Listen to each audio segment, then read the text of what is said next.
industry perspective now. Chris Hewitt is Associate Director at TRI Consulting, good friend of the station. He's worked in hospitality for many years and obviously travels loads for his job. He's also a very proud Kiwi, so can give us some indication of how the UAE compares to the rest of the world. Good morning, Chris. Good morning, Vesti. Great to have you on the line. You do travel a lot for work, and of course you are in the hospitality industry, so give us your insights. How does the UAE compare to the rest of the world?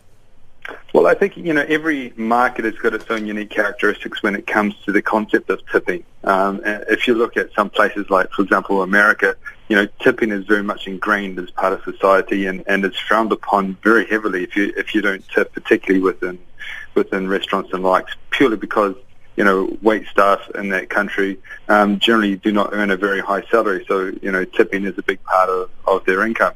If you look at the UAE in general, there are no real hard and fast rules when we look at the UAE when it comes to tipping.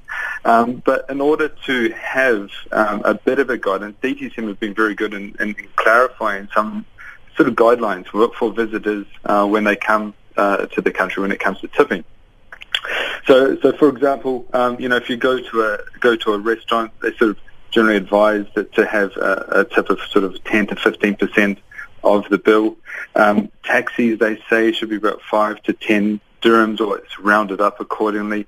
And then if we get into other parts of hotels, generally valet parkers and bellboys, does vary sort of between 5 to 10 dirhams.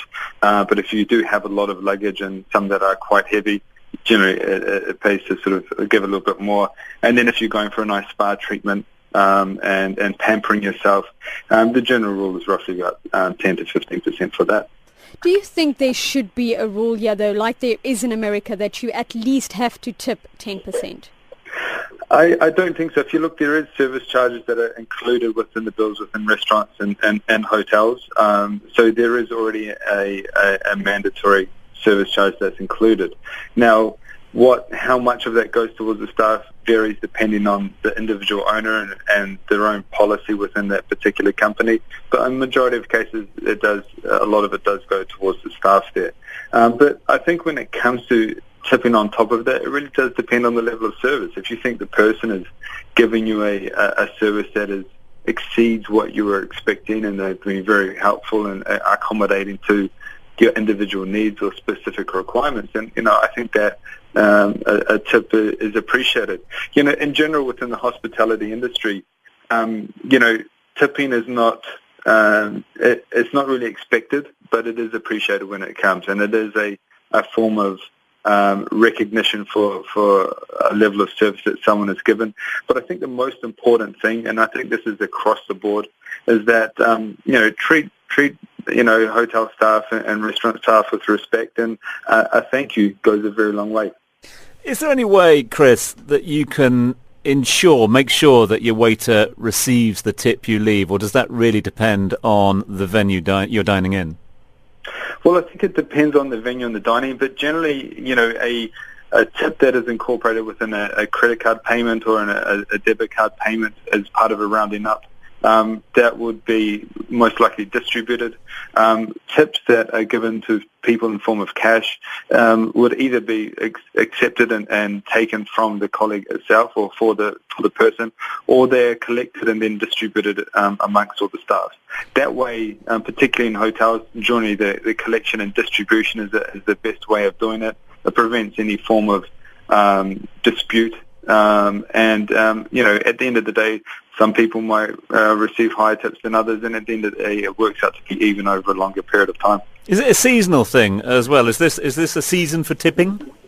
I think so. Whenever you get into periods where it is a festive season, regardless of the various religions and lights and periods of the year, whenever you get into a period of giving, generally there is a higher level of recognition and gratuities that are given.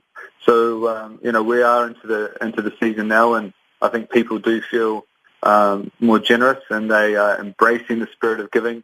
So you do see a lot more tips being given to staff. Chris, there is also an argument from some of our listeners that there should be no tipping whatsoever because, for instance, in the UAE, if you go to a hotel in Abu Dhabi, you'll pay a tourism fee, you'll pay a service fee, you'll pay a municipality fee. That in total is 20% on top of your bill and then another 10% for tipping. So you're effectively paying 30% more to stay at a hotel to enjoy a service that they should be giving you anyway. Yeah, those charges there are outside of the service that you're given. You know, the tourism dirham and the municipality fees are completely separate from that, and we see that in other industries as well. So I don't think that's something that could be used as a justification for not tipping. I think it comes down to individual preference. You know, if you think someone is giving you a level of service that is above and beyond what you're expecting, and you feel inclined to give that person a tip, I think that's your own personal decision. I think that having a mandate to say yes or no isn't really the right way of doing things.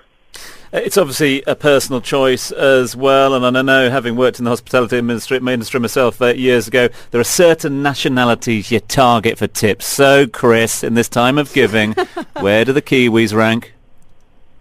I think in general in New Zealand our culture is not very focused on tipping. It's not really part of the culture in New Zealand, and I remember from my years working in hotels back home that it was very rare to get a tip, and when you did receive it, it was actually a nice feeling. So I wouldn't go out targeting the Kiwis, but they'll certainly make you feel appreciated in other ways. Quite right too, yeah. Keep an eye on them. Yeah, always target the Americans. That was our rule on the floor in the restaurants I worked in. Listen, bless you. Thanks very much indeed for everything. Thanks for all your help and input throughout the year as well, Chris, and all the team at TRI Consulting. Enjoy the Christmas period. Thank you very much. Happy holidays to you all. Happy holiday to you, Chris. Big thanks to Mr.